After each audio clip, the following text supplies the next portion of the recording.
नमस्कार सर्वांना, श्री स्वामी समर्थ। आजच्या व्हिडिओमध्ये काय बनवते समजलंच असेल ना? समजलं असेल तर तुमच्याकडे याला काय म्हणतात कमेंटमध्ये नक्की सांगा। तर मी आज बनवते आहे झटपट पटापट अशी खरवस वडी। तर खरवस वडी बनवण्यासाठी इथे आणलेलं आहे गाईचं म्हशीचं कोवळं दूध। आता हे आणलेलं आहे मी गाईचं कोवळं दूध, म्हशीचं सुद्धा या ठिकाणी घेऊ शकता। तर खरवसासाठी दूध कधीचं लागतं आपल्याला गाईचं, तर पहिल्या 2 धारेच्या दुधाच्याच वड्या बनतात। त्याच्यानंतरचं दूध हे फुटतं, त्याच्या वड्या काही बनत नाहीत। पहिल्या 2दा जेव्हा गाई व्याल्यानंतर म्हैस व्याल्यानंतर आपण दूध काढतो तेव्हा त्याच्या वड्या बनतात। तर इथे आणलेलं आहे गाईचं दूध, त्याच्या छान अशा वड्या शिजवून घेतल्या। तर त्या वड्या जेव्हा आपण शिजवतो त्यामध्ये साखर न टाकता त्याच्या नुसत्या कुकरमध्ये वड्या शिजवून घ्यायच्या।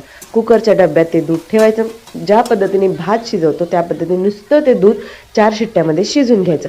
वड्या पडल्यानंतर ते दूध छान असं खिसणीने खिसून घ्यायचं। त्या वड्या खिसल्यानंतर ते खिस जो असतो आपण बनवलेला तो मोजायचा। जर 2 वाटी खिस बसला तर 2च वाटी साखर या ठिकाणी आपल्याला घ्यायची, म्हणजे गोड्याचं प्रमाण चुकत नाही। तर इथे कढईमध्ये सुरुवातीला तो खरवस टाकायचा, छान परतून घ्यायचा। त्याच्यानंतर साखर टाकायची, साखर सुद्धा छान अशी परतून घ्यायची। परतत आल्यानंतर साखरेचं पाणी सुटतं, पाणी सुटल्यानंतर ते पाणी आटेपर्यंत आपल्याला हे हलवत राहायचे, व्यवस्थित हलवायचं। आणि ताटाला तूप लावलेलं आहे, बघू शकता खरवस पूर्ण मोकळा झालेला आहे, साखरेला सुटलेलं पाणी पूर्ण आटून गेलेलं आहे। आणि अशा मोकळ्या पद्धतीच्या वड्या आपल्याला आता थापून घ्यायच्यात। हा पूर्ण खरवस एका जाडसर ताटामध्ये ओतून घ्यायचा। पातळ वडी पाहिजे असेल तर छोट्या पातळ अशा सपाट ताटात ओतायचा। इथे जाड वडी पाहिजे म्हणून मी अशा उभ्या ताटात ओतलेला आहे। छान असं जो खरवस आहे त्याच्यात ओतल्यानंतर त्याला दाबून घ्यायचं। आता तो गरम गरम आपण ताटामध्ये ओतला म्हणल्यावर तो आपल्या हाताला भाजणार। कॅरी बॅग घेऊन सुद्धा इथं तुम्ही हाताला लावून थापू शकता, पण इथे जेवढं होईल तेवढं उलथण्याने दाबून घ्यायचं। आणि हे दाबल्यानंतर आपल्याला ते हाताने एकसारख्या त्याच्या वड्या आपल्याला दाबून घ्यायच्या। हाताने मस्तपैकी तो एक जीव करून थापून घ्यायचा आहे।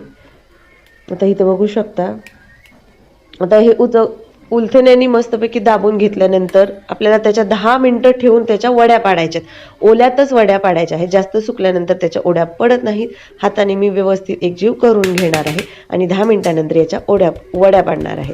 व्हिडिओ कसा वाटतो कमेंटमध्ये नक्की सांगा। व्हिडिओला लाईक शेअर सबस्क्राईब करा, बेल आयकॉनला क्लिक करा। भेटूया पुढच्या एखाद्या अशा छानशा व्हिडिओसोबत। तोपर्यंत सर्वांना श्री स्वामी समर्थ। और फिर देखो झटपट पटापट लक्ष्मी जी घर के अंदर प्रसन्न होके अंदर आएंगी। झटपट पटापट झटपट पटापट और फिर ये आपको बर्थडे पार्टी